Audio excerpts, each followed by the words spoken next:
Hey everybody, hope you had a good week. This week I was standing beside the kitchen sink and I heard a big thump.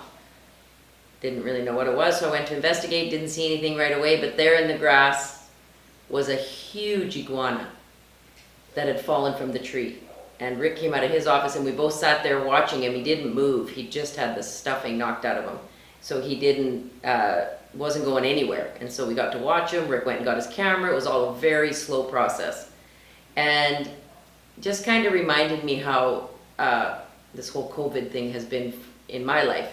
Some people, they're still working as hard. Accountants, grocery store, contractors, different areas of life have kept going. Frontline workers, of course, always the main frontline workers are mentioned, but there's a lot more frontline workers.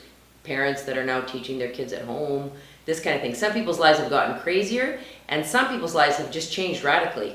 As a friend of ours said, the good parts of my life have been taken out. So the parts that gave me life and the parts of my job that I love to do, I can't do right now. And so for me, I felt like that many times in these last weeks. I felt like that iguana. And just like no breath, no air, just isolated.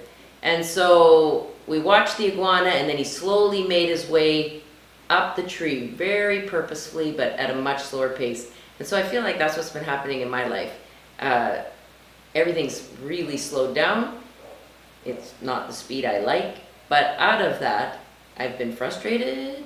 And then I've just asked God, what can I do? Because I tend to get overwhelmed by the bigger picture. People that are suffering in Africa, and political problems I can't solve, and all these, there's just so many areas that we can worry about. But really, what could I do right where I am? And so it's been really cool. All of a sudden, God just reminded me, there's a lot of anxiety.